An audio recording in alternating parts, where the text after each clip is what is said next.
Hi, Blake. Hey, how's it going? Good. Welcome home. Ah, thanks. It was warmer in Alabama. Amen to that. Christine, I just sent out a reminder. Thank you.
Good afternoon. As you're signing in, just hang on. We will give it a few minutes, allow people some time to sign up.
Let's give it one more minute.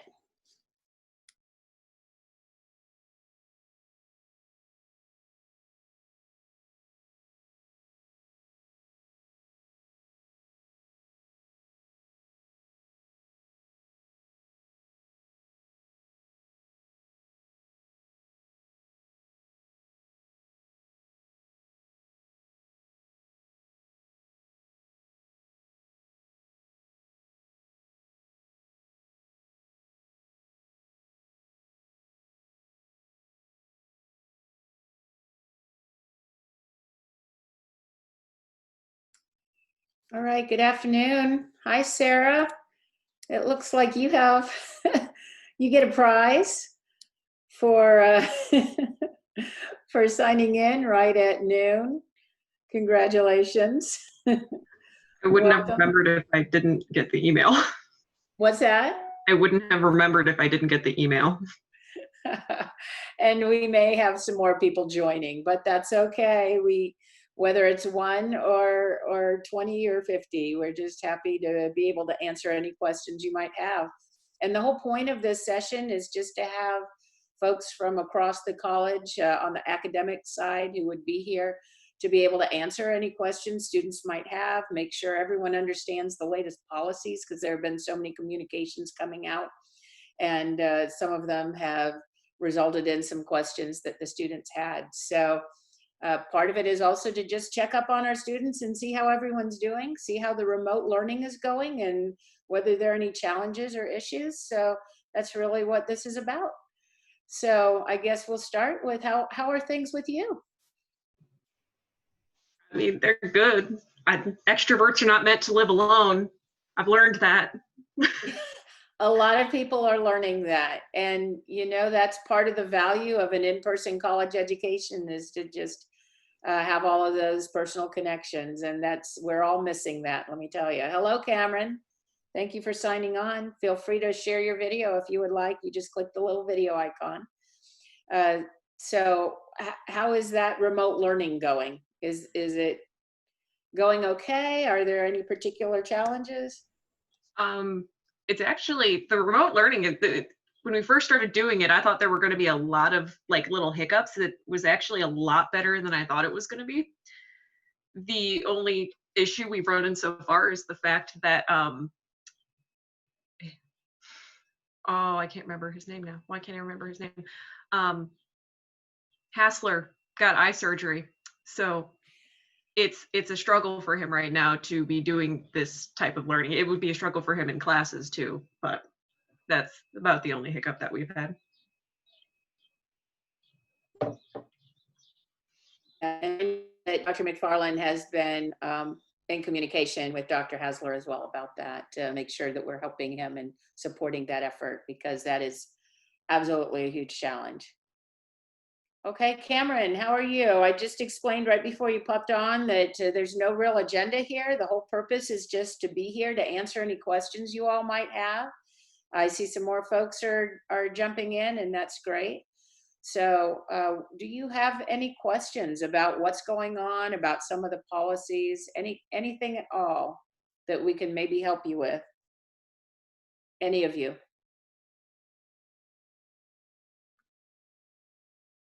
So one of the things that I've been passing to most of the other groups, just so you guys know, and it may be clear to you, it might not be, but a lot of conversations are being had now about the pass-fail policy with the courses. And we're reiterating with the students and also with the faculty that, one, none of the courses in our college are ineligible for pass-fail, which means any class you take, you could request a pass-fail. The pass-fail, again, is initiated by you, the student, and can be initiated any time, but will not be, if you ask for a pass-fail, the pass-fail option in a class, it will not be attributed to the class until the end of the semester. And that's important to note, because it's not pass-fail at the time you ask for it. So say you've got an A in a class now and you request pass-fail, although I'm not quite sure why you would, but you request the pass-fail and then you're done, you stop showing up, well, then you could earn a stop attending F, And at the end of the semester, you would have then earned an F or a C or a D, maybe, you missed some information. And so sometimes students are thinking, well, but I requested the pass fail at this point in time and I was passing the class, but I ended up failing it. It's because the students still have an obligation to continue through that class period. And it's the grade that gets put in and then translated to that pass fail is the final grade of the semester. That's why, one, faculty don't know if you have requested the pass fail, and two, they're just going to enter your grade based upon the performance that you've had in that class the entire time. And that's also why, while you could request the pass fail today, it doesn't get applied to the end of the semester, and you actually have, I think it's 5 days after final grades are due to select pass fail. So you can go through the entire semester, see what you've earned, and then make that decision. So I wanted to clarify that. And then I also wanted to clarify with students that, so say a faculty member inputs a grade of a D for a student, the student's requested a pass fail, they get the pass, they move on to the next course.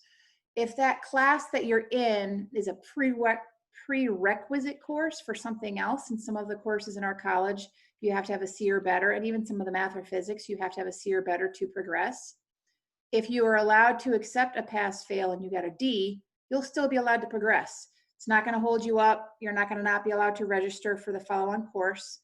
Come next fall, we can go into the system. By we, I mean like myself, your advisors. Faculty don't have that access. But we could go into the system and see, oh, you had actually earned a D, but you were given, you chose to accept the pass fail, which again is not a problem. We won't kick you out of a course. We won't take it back. We won't change our minds. But what we might do in our college in particular, and we're hoping that math and physics are kind of going to the same, is we might identify those students who did get less than the minimum required grade to move on, and just make sure that they're supported going through that next semester. So I often use the example of, because it's always in my head, system dynamics and control and dynamics. Students have to have a C in dynamics to move on to systems dynamics and control. If they get a D this semester and they roll in the next class next semester, we might go in and look and say, hey, do you need any extra help, extra tutoring, any recitation sessions, those things, just to ensure that you're still successful in that follow-on course. And we are hoping that math and physics are going to be doing the same thing, because for our college, there are a lot of classes that have that C requirement. So I just wanted to kind of clean up that pass-fail, because that seems to be the greatest misconception that students have, that if they accept it now, they get the grade that they have today, and that's not exactly it. So I don't know if that raises any questions, or now kind of know what we're talking about. If any of you guys have other questions or things that you want to talk to us about, we can help you with. Yep. What other questions? I see some other folks logged on.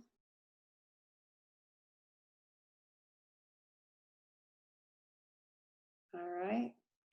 Also, with regards to registration, let's talk about summer very quickly, even though no one asked. Just to be sure that everyone understands that summer 1 and 2 will be remote. And then of course there are also some online courses. Then session 3, summer 3, we don't know yet. We'll know sometime later in May what's going to happen with summer 3. So, however, you just go ahead and sign up the same as always and look at what the opportunities are for summer. You're now frankly going to have perhaps more opportunities, because now there are going to be things that are remote that originally weren't. So that's an advantage to many students. And then go ahead and register. When do you register for fall, Dr. McFarland? Is that already happening? Yes, so everyone should already be registered for fall. Advising is continuing as always, so make sure you're hooking up with your advisor. Have a Zoom meeting with them and talk about your options, and just go ahead and make sure you're getting registered. One of the things we're reassuring everyone about is that this whole thing that's going on with COVID is not a reason that you will not progress and will not graduate. As long as you're doing everything you're supposed to do and working with all the people you're supposed to work with, letting us know what your challenges are, this is not going to stop you. And some other things on those summer courses. So we are getting a few other faculty who there weren't summer courses on the schedule that we're now looking to put on the schedule. So I'm hoping by today's Wednesday, by the end of this week, there will be an updated list. Your advisors will know. So if you've got questions or things like that, kind of keep an eye out, particularly for summer 1 and summer 2. We have to see which faculty feel they can convert the entire course to remote by, a third of it. So that might change for you. Another thing that we're looking at for some of those courses, and again, because we're talking to the mechatronics engineering students, you guys are pretty heavy with labs. And I know that there's some unique considerations. I know Dr. Boyd's been sending out kits for certain things, but Dr. Hassler, we're kicking around the idea now, and you're in his class, so hopefully you don't necessarily have to worry about it, Sarah, but some of you others might not be in there yet. We're looking also into the possibility of, okay, well, could we offer the lecture over the summer, but know that we're going to have to do the lab in the fall, because as the dean said, we don't know about summer 3 yet. So we don't know if we'll be remote, and some of those labs might have to be. So in order to not slow students down or not halt their progression, we might offer a lecture lab course, do the lecture in the summer, and be very clear with you once we make the decision that, hey, come fall, you're going to have to come for some certain Saturdays so you can make up the lab work for it. And I'm thinking about, particularly with some of your courses in these degree programs, we're trying to be inventive materials and processes, stuff that goes on in the casting lab. We're trying to see if we can do that. So just kind of, pay attention to some of the emails that come across, keep in touch with your advisors. We'll share it as soon as we make those decisions. But we are hoping to do that with several of our courses so you guys can continue to move on and maybe even kind of use it as a unique opportunity to get ahead since you're home anyway and doing those things, although maybe not as much fun being by yourself. I agree with you, to kind of catch up and get ahead on things. So keep your ears open for that as well.